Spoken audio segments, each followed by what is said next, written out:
विश्लेषणात्मक शाखा प्रश्न 3 विश्लेषणात्मक शाखा के अनुसार विधिशास्त्र का प्रसार क्षेत्र क्या है? क्या यह आधुनिक भारतीय व्यवस्था को समझने में सहायक है? What is the scope of jurisprudence according to the analytical school? How far is it helpful in understanding the modern Indian legal system?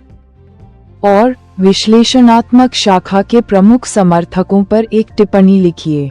Write a short note on the chief exponents of the analytical school.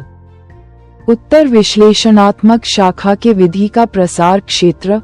विश्लेषणात्मक शाखा में किसी कानूनी व्यवस्था के बुनियादी सिद्धांतों का तार्किक विश्लेषण किया जाता है। कानूनी व्यवस्था मौजूदा समय की हो सकती है, बीते हुए समय की भी हो सकती है और कुछ मौजूदा समय की और बीते हुए समय की भी हो सकती है। जब मौजूदा कानूनी व्यवस्था का विश्लेषण होता है तो इससे संबंधित शाखा या समुदाय को हम विश्लेषणात्मक प्रमाणवाद एनालिटिकल पॉजिटिविज्म की शाखा कहते हैं।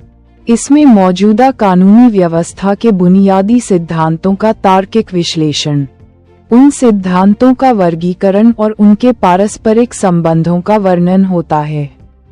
विश्लेषणात्मक प्रमाणवादी एनालिटिकल पॉजिटिविज्म शाखा की निम्नलिखित विशेषताएं हैं।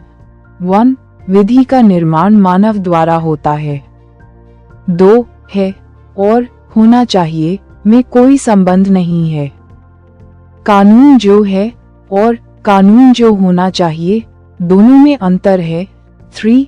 सिद्धांतों की विश्लेषणात्मक जांच करते समय इन सिद्धांतों के ऐतिहासिक उद्भव और विकास, इनके सामाजिक ध्येय और इनके सामाजिक प्रभाव की जांच करना व्यर्थ है।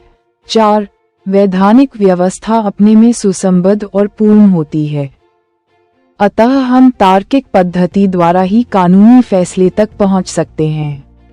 फैसला देने के पहले कानून के नियमों के सामाजिक, नैतिक और राजनैतिक उद्देश्यों की जांच करने की कोई आवश्यकता नहीं है।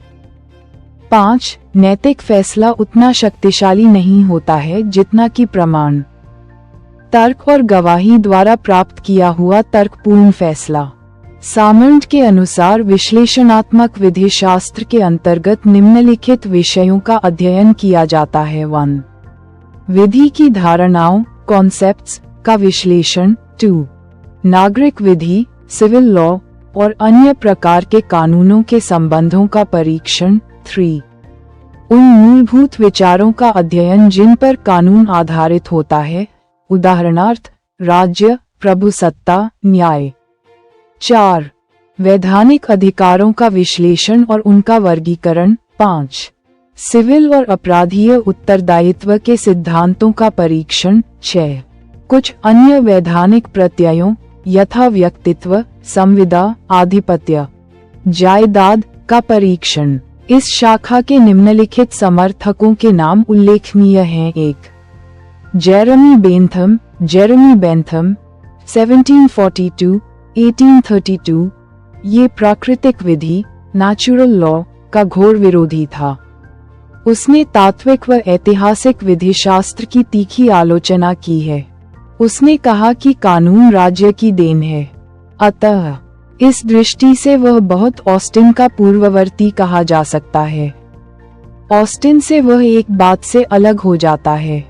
उसने कहा कि कानून की वैधता को निश्चित करने के लिए हमें उसकी एक उच्चतर सिद्धांत द्वारा जांच करनी चाहिए। यह उच्चतर सिद्धांत कानून की उपयोगिता है, अतः उसका उपयोगितावाद यूटिलिटेरियनिज्म का सिद्धांत उसे ऑस्टिन से अलग कर देता है। 2. ऑस्टिन 1790 1859।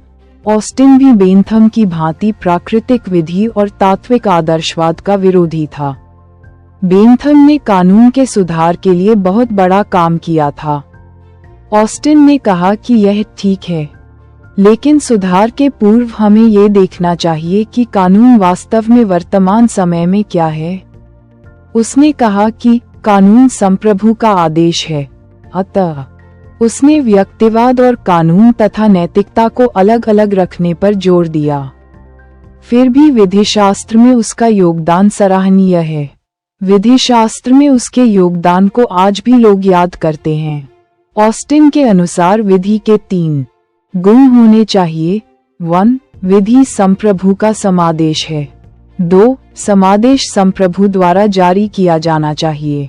3. समादेश अनुशास्तिपूर्ण होना चाहिए। 3. ग्रे महोदय ऑस्टिन के आदेश शब्द से चिढ़ रखते हैं। कानून की व्याख्या करते समय वह कहते हैं कि कानून तो राज्य द्वारा निर्मित है ही। यह कोई ऐसी चीज नहीं है जो धर्म, प्रकृति या नीति के अनुसार हो। कानून वह नहीं है जो होना चाहिए। कानून वह है जो वास्तव में है। लेकिन उनके अनुसार प्रभुसत्ता कोई कानूनदाता नहीं है। उनके अनुसार संहिता, स्टैट्यूट स्वयं कानून नहीं है। वह तो और कई स्रोतों की तरह कानून का एक स्रोत है, इसके अलावा वह और कुछ नहीं है। कानून के अन्य स्रोत हैं पूर्व निर्णय, प्रेसिडेंट, साम्य, इक्विटी और रीति रिवाज, कस्टम। उनके अनुसार कानून के वस्तुतः वे नियम हैं जो न्यायालय द्वारा कार्य करने के नियमों के रूप में लागू किए जाते हैं। अतः ग्रे के अनुसार कानून क्या है, इसको निश्चित करना तब तक असंबद्ध है जब तक न्यायालय अपना निर्णय नहीं देता है। अतः न्यायाधीश संहिता आदि में लिखित कानूनों की घोषणा ही नहीं करते, वे कानून बनाते भी हैं। 4. सामंड और ग्रे के विचारों में समानता है। वह कहते हैं विधि सिद्धांतों का एक निकाय है जिसे न्याय प्रशासन में राज्य द्वारा मान्यता प्रदान की जाती है और लागू किया जाता है। Law may be defined as the body of principles recognized and applied by the state in the administration of justice. 5. Holland Austin ने सामान्य सिद्धांत और आवश्यक सिद्धांत में भेद किया था। इन सिद्धांतों को हॉलैंड ने विकसित किया। हॉलैंड के अनुसार विधि मानव व्यवहार का साधारण नियम है जो बाह्य कार्यों का ज्ञान रखता है और प्राधिकृत प्राधिकारी द्वारा जारी होता है। उन्होंने कहा कि विधि शास्त्र का संबंध उन विभिन्न संबंधों से है जो वैधानिक नियमों द्वारा नियमबद्ध किए जाते हैं। इसका संबंध उन वैधानिक नियमों से नहीं है जो इन विभिन्न संबंधों को नियमबद्ध करते हैं। अतः इसका संबंध वैधानिक नियमों से नहीं है, बल्कि इनके द्वारा नियंत्रित किए जाने वाले संबंधों से है। केल्सन का शुद्ध सिद्धांत, प्योर थियरी, भी इसी बात की व्याख्या करता है। इस सिद्धांत का जिक्र अलग से किया जाएगा। इसके अतिरिक्त एहरिंग, जेलिंग, जर्मनी, जेनी रिपट, फ्रांस आदि भी ऑस्टिन के सिद्धांत का मूल रूप से समर्थन करते हैं। विश्लेषणात्मक विचारधारा का भारतीय परिप्रेक्ष्य में स्थान वर्तमान भारत में ब्रिटिश कालीन आज्ञात्मक विधि का कोई स्थान नहीं है, क्योंकि संविधान कल्याणकारी राज्य की स्थापना करता है और कल्याणकारी राज्य में विधि सर्वोपरि न होकर सामाजिक न्याय सुनिश्चित करने का एक साधन मात्र है, जिसका प्रयोग शासन द्वारा लोकहित के संवर्धन के लिए किया जाना चाहिए। इस प्रकार उन्नीकृष्णन बनाम आंध्र प्रदेश AIR 1993 को 2178 के बाद में उच्चतम न्यायालय ने यह अभिमत व्यक्त किया है कि संविधान के अनुच्छेद 21 में वर्णित जीवन और व्यक्तिगत स्वतंत्रता के अधिकार के संदर्भ में सरकार को ये सुनिश्चित करना होगा कि सामाजिक न्याय के लक्ष्य की अनदेखी न की जाए।